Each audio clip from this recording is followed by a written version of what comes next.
distintas circunstancias que estamos atravesando, que vivimos. Y podemos buscar muchos medios, ¿no?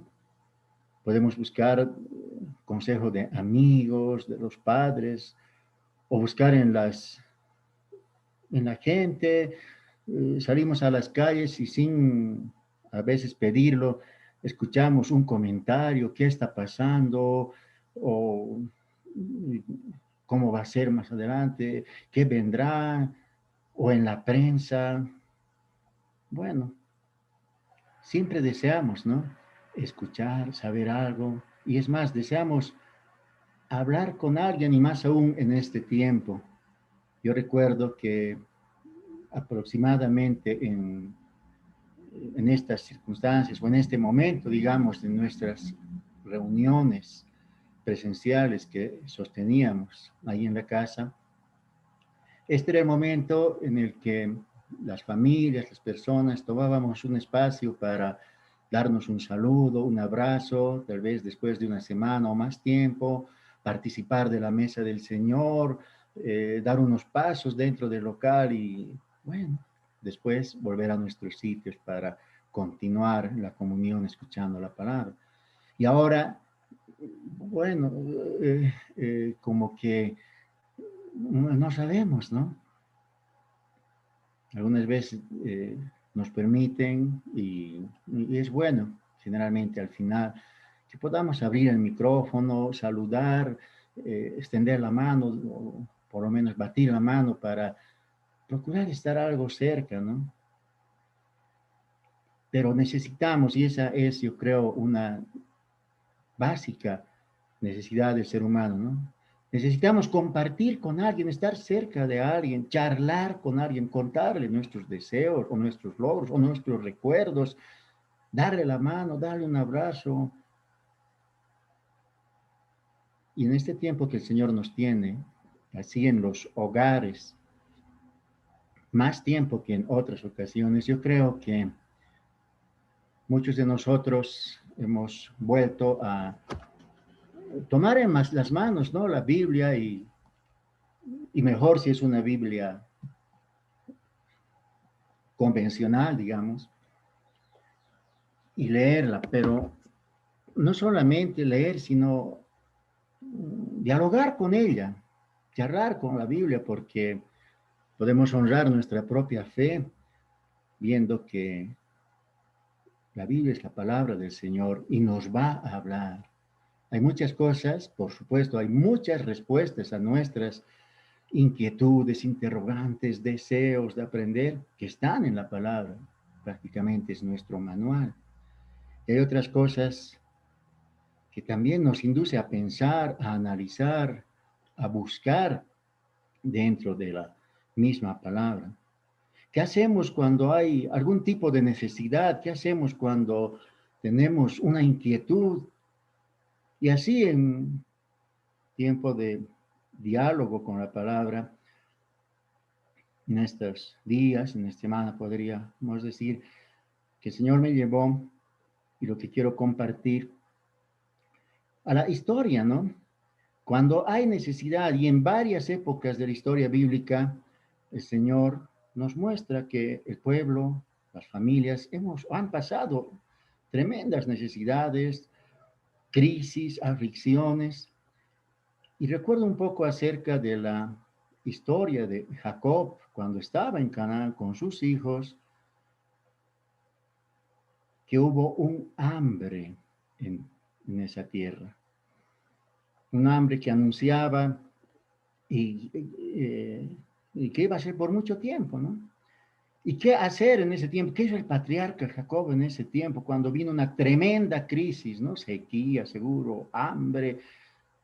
Él ya no podía y tuvo que tomar una decisión, enviar a sus hijos a Egipto a que puedan obtener, haciendo uso de sus ahorros, no sé, procurando juntar, y envió a sus hijos a Egipto para que consigan algo del alimento. Él todavía yo creo que estaba por mucho tiempo dolido porque su hijo amado José había desaparecido y lo daban por muerto. Y ahora tenía que tomar otra decisión, enviar a sus otros hijos a que vayan a aprovisionarse y quedar solo esperando. El viaje, ¿cuánto habrá durado? No creo que haya sido corto tiempo. Un mes, no lo sabemos, de ir y de vuelta. Y cuando vuelven, resulta que la adversidad se complica aún más porque habían vuelto sin un hijo y otro amado, Benjamín, caramba. ¿Cómo estaría el corazón de ese varón atravesando hambre, crisis, el dolor de años de que su hijo había perdido y otro más? Conocemos el resto de la historia, lo recordamos, y la historia bíblica misma nos cuenta, ¿no? Que ahí tenía, ni lo hubiera imaginado Jacob, que el Señor le tenía preparado ahí en Egipto al hijo amado, que iba a suplir las necesidades, no solo suya, sino solo de sus hermanos. La palabra nos dice, ¿no? Que estaba muy bien guardado como gobernador en autoridad ahí José, y que él estaba preparado para suplir las necesidades de su padre, de los hijos, y los hijos de los hijos, y las hijas de sus hijos, en fin. ¿Y cuánta gente fue? En el libro de Génesis, en el capítulo 46, vemos, y vamos a ir acompañando con las imágenes, vemos que en la palabra el Señor levantó a esta, esta gente y tomaron toda la familia. Dice que tomaron sus ganados, todo lo que habían adquirido y emprendieron. Todo lo que tenían para ser una nueva vida. No sé si en ese momento Jacob y sus hijos habrían pensado, ¿será por un mes? ¿Será por un año? ¿No? ¿Por cuánto tiempo? La palabra dice que tomaron sus ganados y lo que habían adquirido en la tierra de Canaán. O sea, lo tomaron todo y emprendieron hacia Egipto, tomando en cuenta que, bueno, probablemente realmente iba a ser un cambio, iba a ser una, una nueva vida. Algo similar, yo creo que estamos como que habituándonos a que nos suceda, ¿no? Una nueva normalidad y algo parecido a eso, ¿no? Tomaron todos sus bienes, todo lo que habían adquirido. En el verso 47 dice que tomaron sus hijos y los hijos de sus hijos consigo y sus hijas y las hijas de sus hijos y toda su descendencia trajo consigo a Egipto. ¿Cuánta gente? Bueno, ahí más adelante está la descripción. Y si vamos al verso 27, dice que los hijos de José, que nacieron en Egipto, eran dos personas, sabemos, Manasés y Efraín, y todas las personas de la casa de Jacob que entraron en la tierra de Egipto fueron 70. Supongo que en las casas, en las familias, si es que hay un espacio, vamos a ir respondiéndonos a nosotros mismos en algunas interrogantes que se plantean así en suspenso, ¿no? Pues bien, 70 personas conformaban la familia. Y vamos a ir tomando en cuenta, por favor, algo de los números que mencionan estos pasajes, ¿no? Toda una familia. ¿Cuántos entraron a Egipto? Ahí la palabra dice, todas las personas de la casa de Jacob que entraron en Egipto fueron 70. Pero menciona ahí a los dos hijos de José. Yo preguntaba en ese diálogo con la palabra, ¿no? Pero los dos hijos de José, ¿acaso entraron en Egipto o nacieron allá? José entró en Egipto años antes, digamos, en una avanzada preparada por el Señor para este tiempo. pero los dos hijos ya nacieron. Acá no se menciona, y tomemos en cuenta esto, ¿no? Acá no se menciona a la esposa de José. Dentro de estos 70 estaría la esposa, o es que la esposa no entró, o es que por haber pertenecido a la descendencia, descendencia, a la familia de Jacob, a los dos hijos de José, los tomaron como si hubieran entrado, porque siendo de la descendencia del patriarca Jacob, todavía eran extranjeros en Egipto. Y como dicen, ¿no? Estaban en Egipto, pero no pertenecían. Y acá la escritura, por lo menos las traducciones que han hecho, supongo que el esfuerzo nos da a entender que entraron en la tierra. Pero recordemos este pasaje, que fueron 70.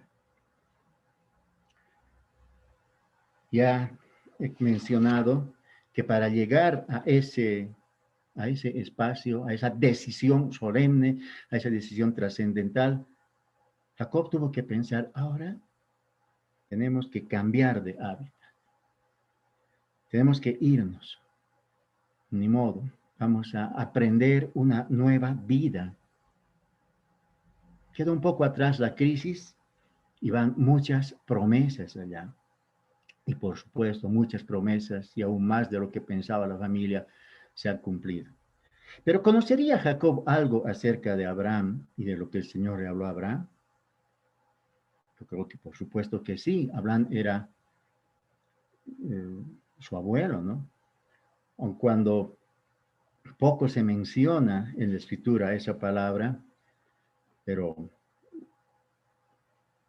en unos pasajes atrás, en el mismo libro de Génesis, recordemos un poco lo que el Señor le advirtió a Abraham.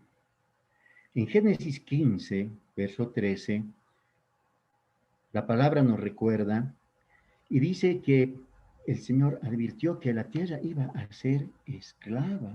Entonces Jehová dijo a Abraham, ten por cierto que tu descendencia morará en tierra ajena y será esclava allí, será oprimida 400 años. Esto ya se lo dijo tiempo atrás a Abraham.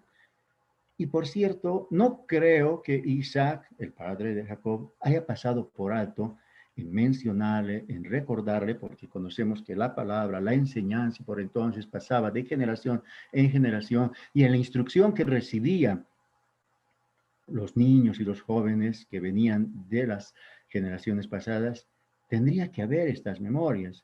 Entonces Jacob debió recordar, debió estar presente esa advertencia. ¿Cómo? ¿Y qué hacemos ahora? En tierra ajena, o lo habrá olvidado. Esto me induce a pensar, yo creo que a muchos de nosotros, ¿no? ¿Cuánto de los pasajes que hemos leído, de las prédicas que hemos escuchado, de los años que nos hemos congregado, cuánto hemos recordado, cuánto nos ha hablado el Señor? Algunas veces recordamos, especialmente las promesas, pero otras veces las advertencias. Y aquí había una advertencia histórica que el Señor hizo a Abraham. O, bueno, las circunstancias eran tales que había que tomar la decisión con todo y los riesgos. Había que ir a esa tierra ajena, aún tal vez consciente de que esa descendencia iba a ser esclava. Estaba escrito, estaba ya mencionado, pero el momento tal vez lo da. Y en nosotros, yo creo que se repite una y otra vez precisamente esa incertidumbre, esa disyuntiva. ¿Qué hacemos? Hay riesgos. ¿Cómo hacemos? ¿Qué emprendemos? Cuando ya tomaron la decisión, toda la familia ya vivieron allá y conocemos, ¿no? Que tuvieron la esclavitud, que estaban en seria esclavitud, que inclusive el gobierno de Faraón había determinado poco menos que el exterminio. Yo digo, en estas circunstancias, ¿cómo se hubiera dado? El Faraón hubiera no sé, tomado a todos los médicos, las jedes de Egipto, y hubiera ordenado que hagan legrados, un aborto masivo a todos los esclavos, en fin, lo que tenía a su alcance era a las parteras y determinó que no nazcan más niños hebreos, pero el Señor prosperó y dio nuevas vidas y no permitió el avance del faraón en el exterminio. Y la palabra nos muestra en muchos pasajes que el enemigo siempre ha tratado de afectar a esa creación, al crecimiento, a la promesa de ir poblar las naciones. Y ahí está. Y conocemos ya después de los 400 años cómo con el libertador Moisés y con la mano del Señor después de las plagas, sale el pueblo de Egipto, sale el pueblo de Israel y va rumbo al desierto.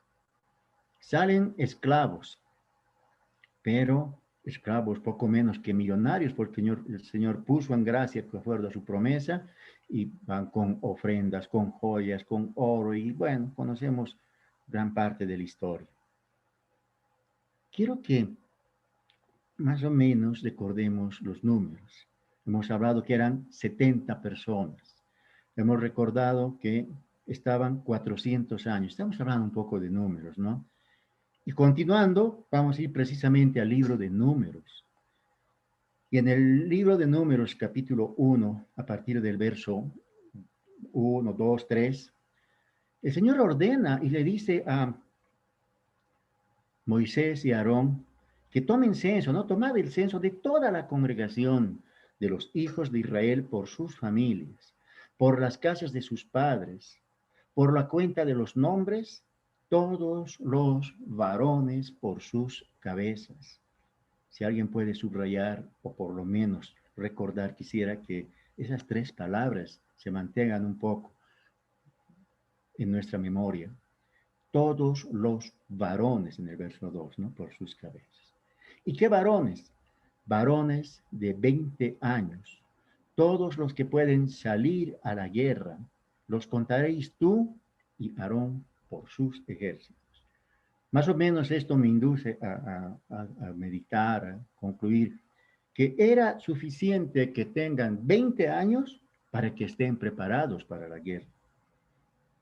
Y necesitaban estar preparados porque, como he dicho hace unos minutos, solamente eran esclavos. ¿Qué era lo que sabía el pueblo de Israel en Egipto? Sabía fabricar ladrillos, sabía pisar el barro. No eran guerreros. Entonces el Señor permite y ordena que durante ese tiempo estén preparados y lo que tenían que hacer no era cuidar la zona desértica en la cual estaban viviendo, que por cierto también tuvieron ataques, sino tenían que salir a conquistar la tierra prometida, dejar la esclavitud y convertirse en guerreros. Y todos, ¿no? Todos los que estén por lo menos en esa edad. Yo creo que nosotros, cuando hemos decidido abandonar el mundo para buscar el camino y decidir por el Señor, estamos tomados en cuenta en ese censo. No podemos decir, hay hermanos que estén preparados para la oración o para la guerra espiritual o para compartir.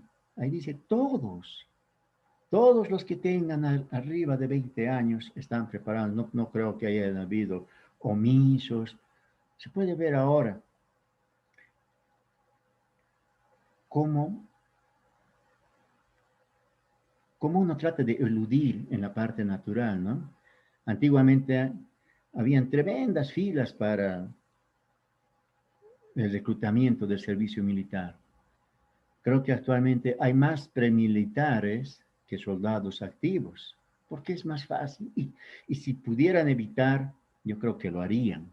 ¿Cuánta gente, no? En vez de estar preparado, trata de eludir. Pero acá nos muestra el Señor que si hemos tomado la decisión de seguir en obediencia al Señor, el Señor nos toma en cuenta para estar preparados para la guerra. Y si vemos ahí en el verso 45 del libro de Números, cuáles fueron los resultados, dice que todos los contados de los hijos de Israel por las casas de sus padres, de 20 años para arriba, todos los que podían salir a la guerra eran 603.550 varones, ¿no? Más de medio millón, ¿qué ejército? Más de medio millón de soldados efectivos. Y yo pensaba un poco, ¿cuántos habitantes hay en mi país? ¿Cuántos soldados efectivos contarán? O por lo menos cuántos uniformados sean oficiales. ¿Llegará a ese número? Si eran 600.000 varones, más de medio millón, ¿cuánto sería la población total? Estamos hablando solamente de 600.000 varones aptos mayores de 20 años. Ahí no están hablando de menores, no están hablando de señoras, de mujeres, no están hablando de adultos mayores. ¿Cuánta gente habrá salido de Egipto? Este censo se estima que se lo ha llevado a cabo en los primeros 2 años más o menos, después de la salida de Egipto, ¿no? Ese periodo en el desierto. Pero en 400 años de vida, o más, ¿no? Porque la palabra nos dice que hubieron 400 años de esclavitud, pero ¿cuánto tiempo fue antes de la esclavitud? ¿Cuánto tiempo han vivido José, sus hermanos en libertad, haciendo su trabajo, hasta que cambian las circunstancias y sean sometidos a esclavitud? De hecho, han debido ser más de 400 años. Y acá la población que estaba acampando en el desierto de Israel eran mucho más de 1 millón de personas, equivalente tal vez a la población de todo el departamento de Santa Cruz. ¿Cuántos centros de salud, cuántas cosas tiene ese departamento actualmente? O sea, cuántas cosas se necesitaban. Pero acá quiero resaltar un poco, ¿no? La lealtad del Señor a su palabra, la multiplicación. Entraron a Egipto 70 personas, tomando en cuenta los que ya estaban, eso hemos leído. Y cuando salieron eran más de 1 millón, por lo menos, o más. Y por encima de esa crisis que también sufrieron en Egipto, que daba mortandad, esclavitud, muerte, azotes, torturas, el Señor multiplicó, cumplió su promesa. Y eran cientos de miles los que salieron. Y el Señor sigue multiplicando, ¿no? Podemos dar gracias a Dios porque hace un momento nos recordaba, en menos de este mes, en la casa hemos sido bendecidos con el nacimiento de dos nuevas criaturas, dos familias han recibido la bendición, la herencia del Señor, que son nuestros hijos. Y caramba, nos sumamos al gozo de las familias.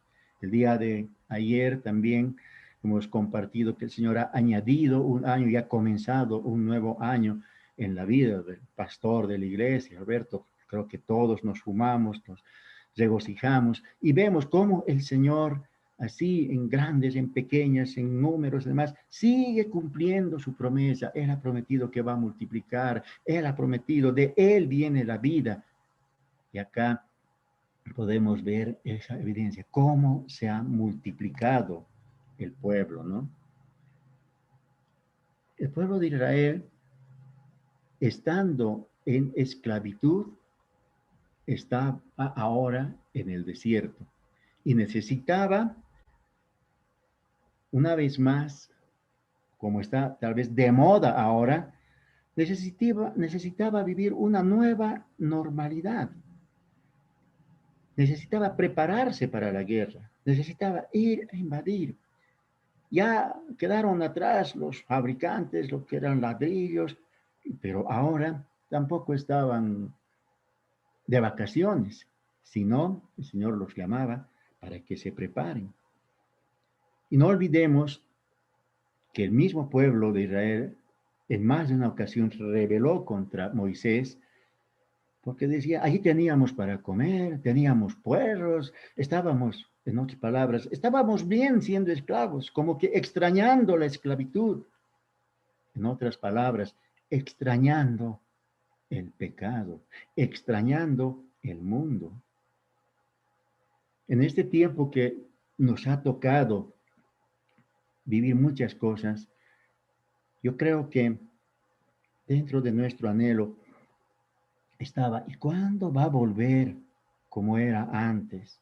¿Cuándo van a volver las circunstancias? Y se nos presentan muchas interrogantes. ¿Será que vamos a volver a disfrutar como antes? ¿Será que vamos a volvernos a reunir otra vez de manera presencial y anhelamos? Y cuando el Señor nos permitió unos días, unas semanas por lo menos, volver a las reuniones allí, muchas emociones contenidas, supongo que hemos pasado, algo que yo confesé y lo reitero, es eso, ¿no? Como que unas ganas de correr, de abrazar a alguien, pero ahí viene el freno, ¿no? ¿Será que, será que está permitido? ¿Será que no se va a enojar? ¿Será que no es arriesgado?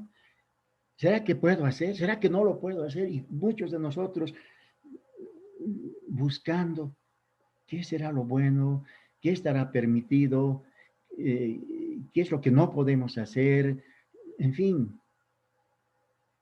aprendiendo nuevamente y adquiriendo nuevos hábitos de vida. Y la palabra nos enseña eso, ¿no? Que los cambios que suceden, las circunstancias actuales dejan tantas interrogantes y nos muestran que debemos aprender diariamente cosas nuevas, nuevos horarios, no sé, para el colegio que comenzaron las clases, nueva modalidad, nuevos trabajos, otros útiles en el transporte, en el banco, en el mercado, en las calles. Estamos reaprendiendo a vivir y estamos desaprendiendo lo que creíamos saber. Nuevas formas, nuevos estilos, ¿no? Pregunta, ¿no será? ¿Será? ¿Podré visitarle? ¿Podré recibir visitas en mi casa? Quisiera que venga. ¿Podrá venir o se estará cuidando? Y si voy a su casa llevándole algo, mejor no le llevo. Quisiera prepararle un quequecito a tal persona, pero lo recibirá bien. O sea, ¿podrá hacerse esto? No podrás. Y lo que es más doloroso, tal vez, ¿no? Más interrogante. ¿Se podrá decir esto? ¿Se podrá expresar esto? Y lo que quisiéramos decir, tal vez no lo decimos. Lo quisiéramos expresar, un abrazo, un beso, tal vez no lo hacemos. Y penosamente tenemos que tomar tal vez algunas cosas con resignación. Mejor acato lo que dice. Mejor me sujeto. Muchos aspectos de lo que era nuestra amada, ansiada y muy apreciada libertad, ahora se ve como que coartada en este tiempo de adversidad. Y es normal, ¿no? Hay algo que era, o más bien las cosas que eran muy normales antes de este tiempo, ya se vuelven extrañas, nuevas, cuando tenemos que acogernos a superar la adversidad, ¿no? Algo que era muy normal, volviendo a la escritura, algo que era muy normal en los tiempos en los que se ha escrito la Biblia, se han vivido sus pasajes. Voy a pedir que ahí donde están en las familias puedan ayudarme y ayudarse y ayudarnos entre todos a encontrar más o menos cuál era el término, qué era una de las cosas tan normales en ese tiempo. En los pasajes que hemos leído, vemos que han reclutado, han numerado, y les he pedido, ¿no? Que subrayemos el texto. Y en el texto eran 600,000 varones. Vamos a ir al Evangelio de Marcos, en el capítulo 6, cuando el Señor nos muestra, y la Escritura nos cuenta, el pasaje que titula la multiplicación o la alimentación de los 5.000. Y como en muchos casos ya hemos leído, recordamos cómo los 5 panes y 2 peces, el niño, la historia. Pero resaltemos un poco en el verso 43 para recordar que dice que recogieron los pedazos en 12 cestas llenas y de lo que sobró de los peces. Y los que comieron eran 5.000 hombres. Otro número que quisiera que lo recordemos, ¿no? 5.000 hombres. Y hay algo más enfático en el libro de Mateo, en el pasaje paralelo, ¿no? En este mismo pasaje dice que comieron todos, Mateo 14, verso 20, dice que comieron todos y se saciaron y recogieron lo que sobró en pedazos, de los pedazos, 12 cestas. Y los que comieron fueron como 5.000 hombres, similar a lo que dice Marcos, ¿no? Pero acá resalta algo, sin contar a las mujeres y los niños. No sé si podríamos repetir esto, ¿no? Sin contar a las mujeres y los niños. Y algo que me llamó la atención en este diálogo con la escritura era eso, que en muchos pasajes era normal no contar ni a las mujeres ni a los niños. Acá en el título mismo, que tienen en varias versiones de la traducción de la palabra de la Biblia, dice desde el título, alimentación de los 5.000. Y en nuestra memoria se mantiene, ¿no? La multiplicación de los 5.000 o la alimentación de los 5.000.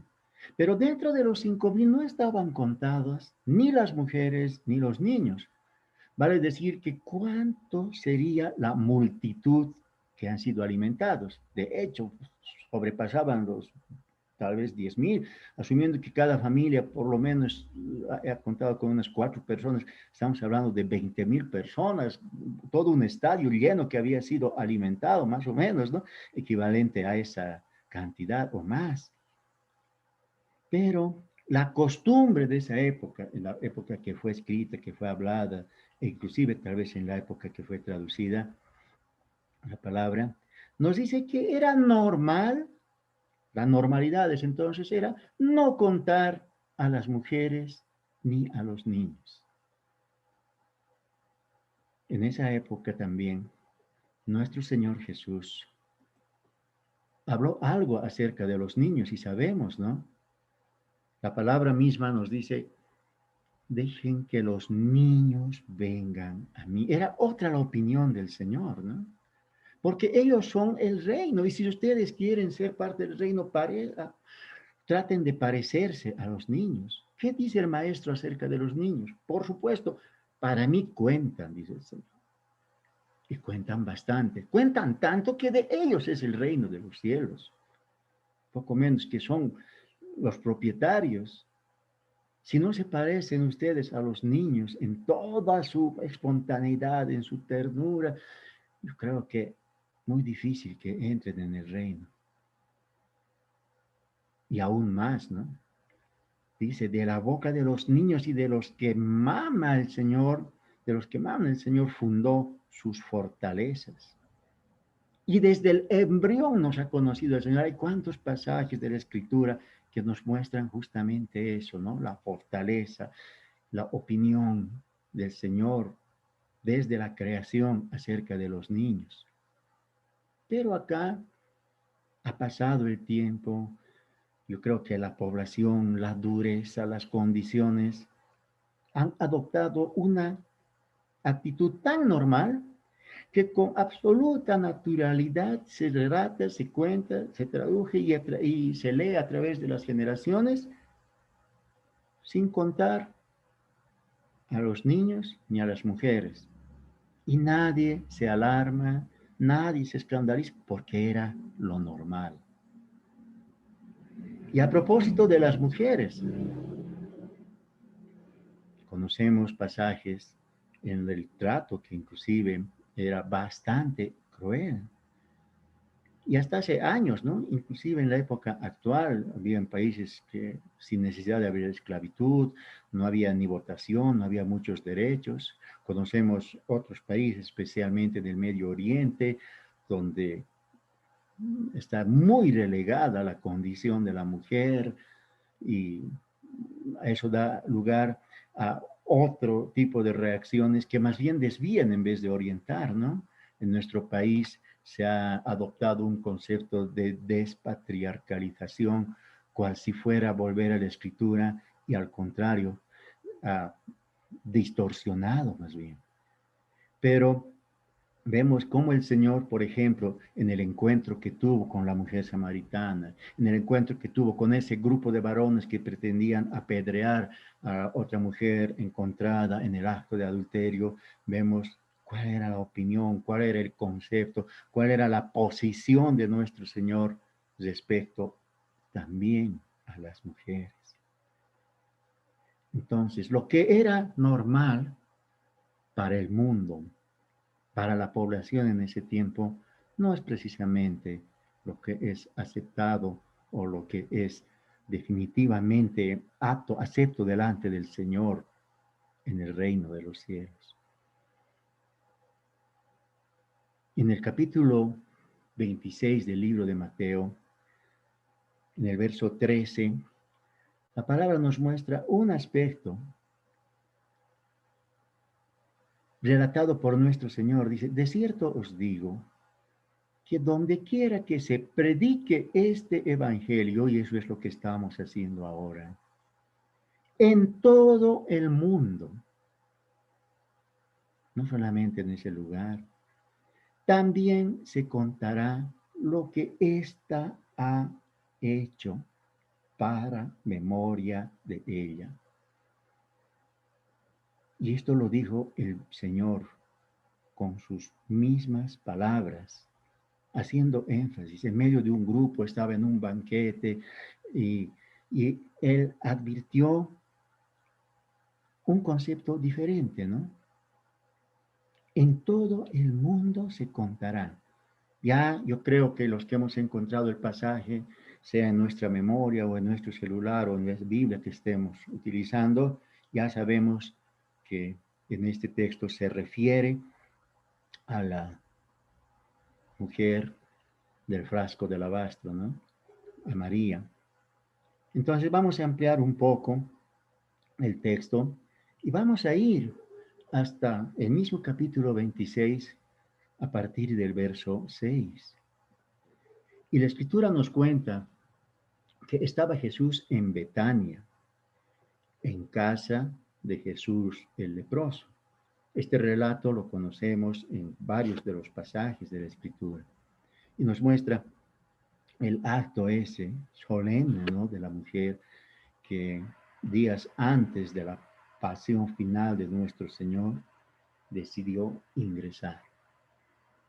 Dice que estaba en casa de Simón el leproso.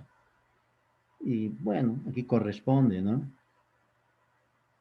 ¿Era realmente leproso Simón? Hay varios, Simón, por lo menos, varios personajes de nombre Simón en la escritura, ¿no? Simón de Sirene, Simón el celote, Simón, Pedro, aquí acá Simón, o sea, era, yo creo, bastante común, bastante apreciado. Pero para diferenciar, yo creo que los traductores han hecho esta aclaración, ¿no? Pero de hecho, si hubiera sido todavía Simón leproso, ¿quién hubiera querido ir a pasar un banquete, a compartir un banquete en su casa? Y si estaba el Señor Jesús, por supuesto que lo sanó, pero se quedó con ese mote, con ese apodo, ¿no? Y a lo largo de la historia, si recordamos de Simón el leproso, Debemos ver que no era Simón Pedro, no era Simón el celote, bueno, era uno de los que había recibido el milagro de sanidad de nuestro Señor Jesús. Y seguramente que en gratitud, en agradecimiento, ya organizó un banquete y él fue con todos sus discípulos, ¿no? Simón, podríamos decir, el ex leproso. Pero ¿por qué quise mencionar esto? ¿Cuántos de nosotros alguna vez cometemos un error, un pecado, una metida de pata, con perdón del término, y se queda, ¿no? Ahí está, no sé, Juan José, el imprudente, Juan José, el lengua suelta, Juan José, el metepata, en fin, y se queda como un mote, y a tal grado que en muchos casos hasta se olvida del nombre de la persona y más se acuerda de lo que hizo o de lo que era. De ahí es importante que en nuestra nueva vida realmente pidamos la gracia del Señor para que no se quede como una marca, ¿no? Ahí se quedó Simón con la marca del leproso. Y sabemos que bíblicamente la lepra era sinónimo de inmundicia, sinónimo de pecado, sinónimo de desprecio, de marginamiento y cuantas otras características. Pero se quedó así. Dios nos libre y nos guarde de que quede de nosotros una expresión en el mundo. Es decir, ahí está, es que es el farsante, es que es el falluto, bueno, cuántas cosas que el Señor debe darnos gracia para que no queden como una mancha en nuestra forma de mostrar testimonio del Señor a través de nuestras vidas. Bueno, sería que diga, era de esa manera, ahora es una nueva criatura. Pero eso es solamente un detalle adicional que nos sirve, yo creo, a todos nosotros, para que recordemos que a pesar que transcurren los años, todavía queda esa marca y muchos pueden recordar aún en generaciones.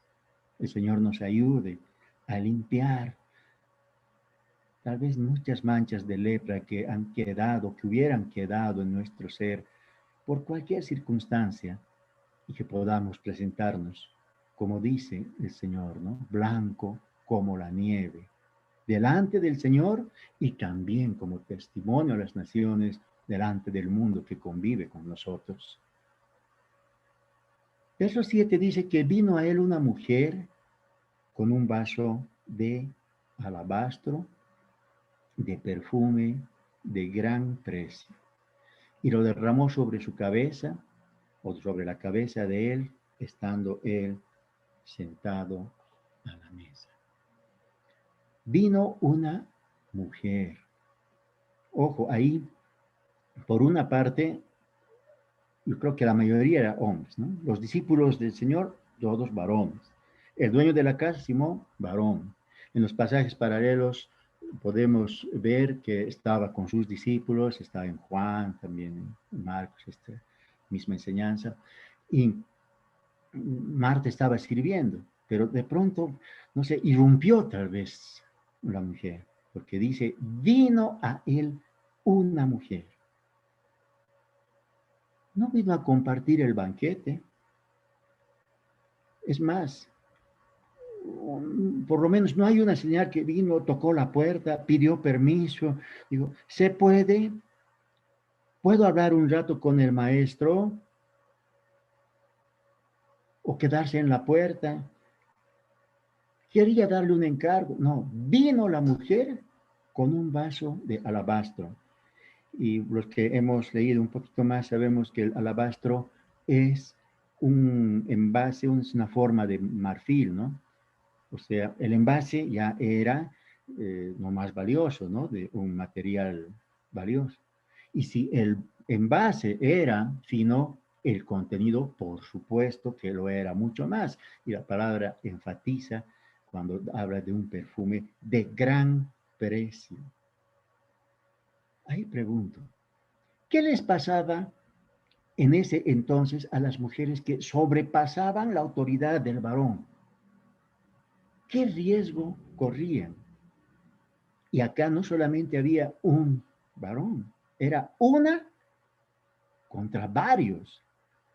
¿Qué cosa le podía pasar? Podían sacarle, podían insultarle, podían revolcar, tal vez apedrearle. ¿Por qué? Porque estaba interrumpiendo una actividad poco menos que exclusiva en un ambiente y una época en que no se tomaba en cuenta ni a las mujeres ni a los niños, y ella lo sabía y lo había vivido. Entonces, ¿cuánto riesgo sabía que estaba corriendo esta mujer para cumplir un propósito?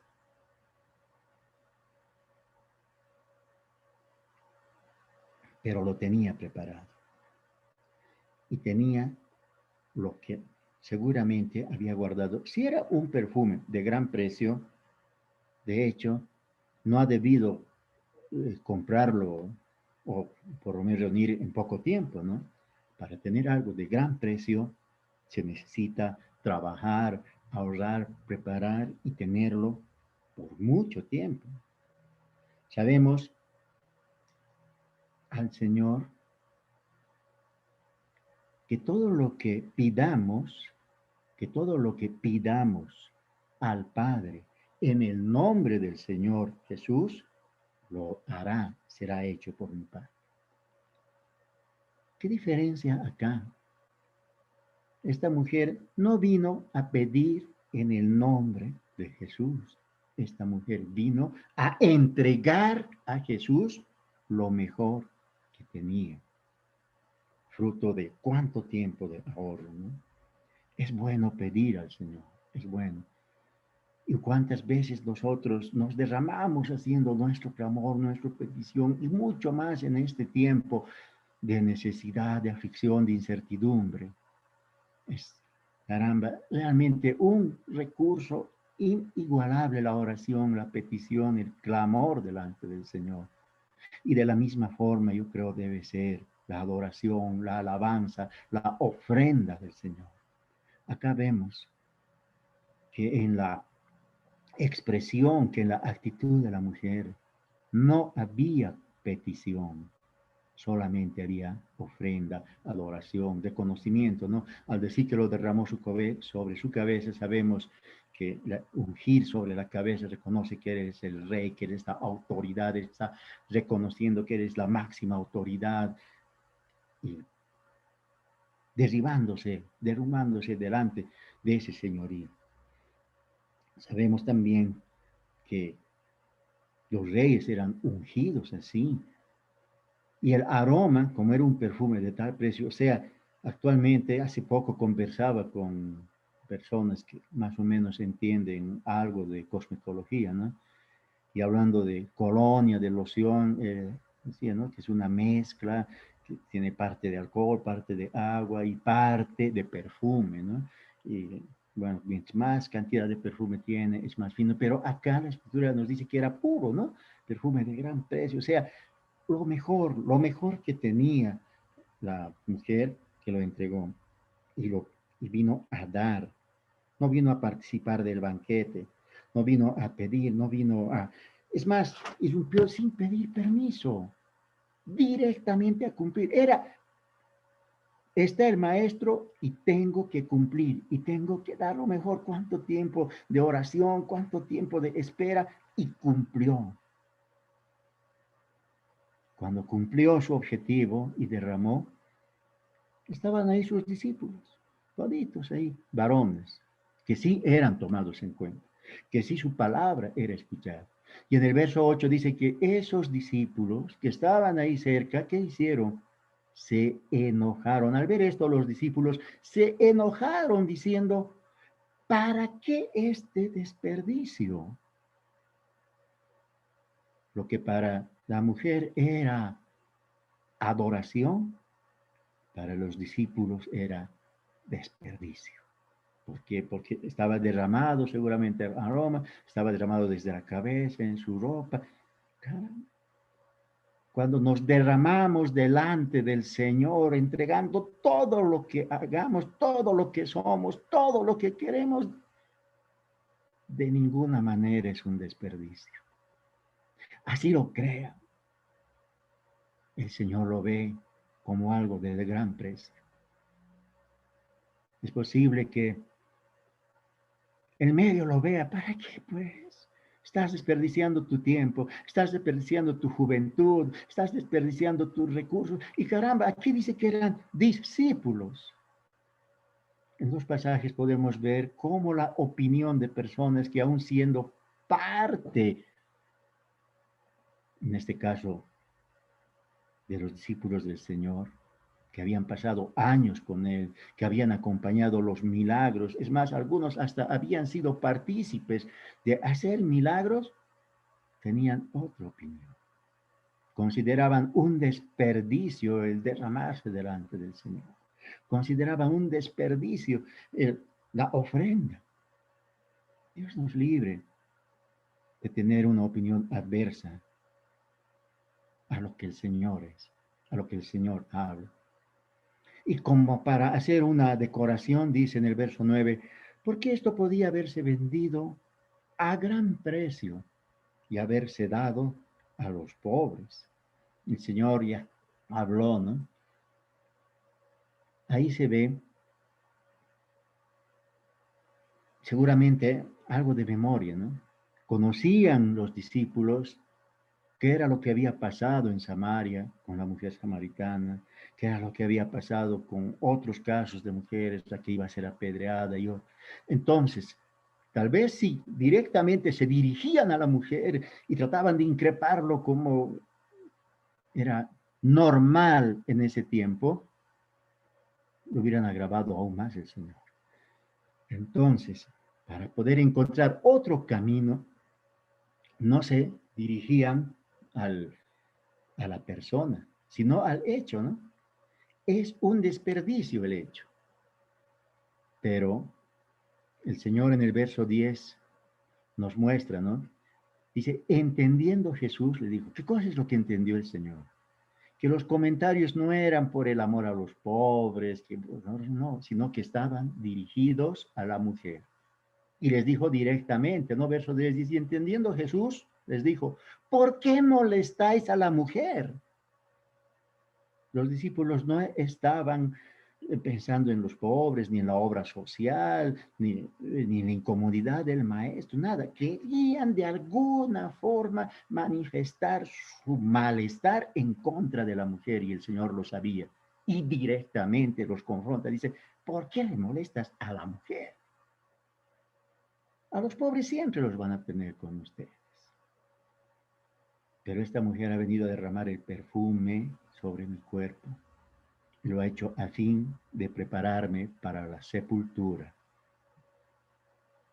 El Señor sabe con precisión dónde está direccionado el corazón.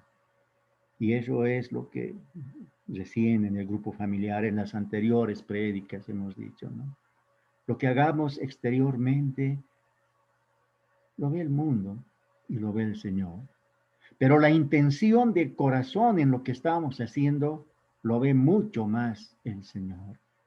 Por lo tanto, pidamos al Señor que guarde nuestro corazón para que todo lo que hagamos, lo hagamos dentro de la cobertura de la sangre de nuestro Señor Jesucristo, para que sea acepto, aprobado y agradable delante del Señor. El Señor vio eso. Y ahí viene la culminación en el verso 13 que hemos leído. Dice, de cierto os digo, como un ejemplo para todos nosotros, ¿no? En el verso 12, poco antes, el Señor dijo que lo que había hecho era para prepararme para la sepultura y lo dijo con una naturalidad. Ya veces antes había anunciado que tenía que morir, se lo había dicho a sus discípulos. Y seguramente acá María ha dicho, ¿No será que en estos días ya le va a tocar el cumplimiento de su profecía? Entonces, esta es la época para derramar todo lo mejor y entregarlo. Esto no había sido improvisado, había sido preparado. El hecho que María había sido preparado, seguramente había pensado que había riesgo, había ahorrado, había preparado lo mejor que tenía, estaba pendiente de qué momento va a llegar, quiénes iban a estar ahí, cómo iba a entrar, en fin. Pero lo había cumplido el propósito y había sido agradable delante del Señor. Cuando el Señor nos dice en el verso 12 nuevamente que lo había hecho para preparar para la sepultura, nos da un ejemplo, ¿no? Que en las circunstancias en las cuales estamos viviendo nosotros, podemos estar naturalmente preparados para la vida o para la sepultura, estando en la gracia del Señor. Todo lo que venga de sus manos, sabemos que será bienvenido. Y cualquier rato, sea que nos lleve en los aires, sea que nos conceda un nuevo día más de vida, o un año, o un mes, o 10 años, o unos minutos, estemos preparados para que el Señor nos utilice o para que el Señor nos convoque y seamos promocionados. Este es el tiempo, yo creo, en el que más hemos visto cómo se cumple eso. Hemos visto con pena cuánta gente sin estar preparada, sin pertenecer a la iglesia, sin haber recibido la salvación, sin haber pertenecido, siendo lavado por la sangre de nuestro Señor, tuvo que abandonar esta vida. Pero hemos visto cómo muchos obreros, siervos, hijos del Señor también han pasado, han sido promovidos y están gozando de la presencia misma del Señor en su compañía. Por lo tanto, nosotros, cuando recibimos la unción del Espíritu Santo que activa entre nosotros dones, talentos, palabras, lenguas, sanidades, milagros, profecía, cuando recibimos un don, es una unción. Y la unción también es preparar para el momento que el Señor nos convoque y estar, que no nos pesque por sorpresa, que nos pesque como las vírgenes prudentes, con con nuestras lámparas bien cargadas, con nuestra unción bien acepta delante del Señor.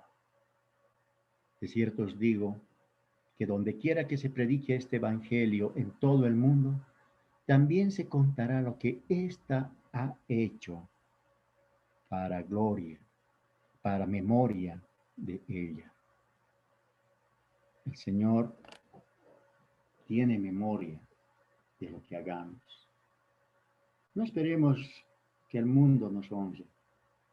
El Señor ve nuestro corazón, el Señor ve tu corazón, tu fidelidad. El Señor ve en este momento cuán rendido, cuán rendida estamos delante del Señor. Y todos los días nos concede una oportunidad más para poder entregar lo mejor que tenemos. Y de hecho, está en su memoria. Vamos a mantener, yo creo que ese espíritu de diálogo con la palabra y tener un tiempo de oración, mientras como dice la palabra, ¿no? También escuchamos una suave y ligera alabanza que nos ayude, que nos lleve a tener esa comunión con el Señor. Padre, te damos gracias por la lectura de tu palabra. Queremos entregar a ti una vez más, Señor, lo que queda de esta jornada, lo que queda de la semana, del mes y todo lo que queda de este tiempo de vida que nos has dado. Padre, que toda la gloria siempre estemos dándote tus hijos en este tiempo, que por encima de las dificultades, por encima, Señor, de la enfermedad, nosotros tenemos algo bueno para dar. Tenemos algo guardado que entregarte, Señor, y queremos hacerlo todos los días. Señor Jesús, nos entregamos en adoración delante de ti, honrando tu palabra, honrando tu presencia, reconociendo tu señorío, tu autoridad, pidiéndote que todos los días nos hables con tu palabra. Te damos gracias, Señor, porque justamente mañana se inicia dentro de cuántas cosas una nueva forma de actividad, de oración, de acercarnos a ti. Y eso será parte de nuestra nueva normalidad en la iglesia. Damos gracias a Dios porque nos podemos dirigir en forma personal, en forma familiar y también en comunión con otros hermanos. Todas las mañanas, Señor, a buscar de ti. Padre amado, gracias te damos por esta reunión, por cada vida que se ha congregado, por cada hijo tuyo, por cada hija tuya que ha decidido rendir. Te pedimos que nos sigas hablando y que nos vuelvas a juntar cuando tu decisión así lo mande, Señor. Entre tanto, nosotros continuamos recibiendo el favor tuyo y entregando, Señor, nuestra alabanza, nuestra adoración, nuestro agradecimiento, porque toda la gloria y toda la honra son únicamente para ti, Señor, por todos los siglos de los siglos. Amén. Amén, hermanos, hermanas. Que el Señor los bendiga y los guarde en todo este tiempo.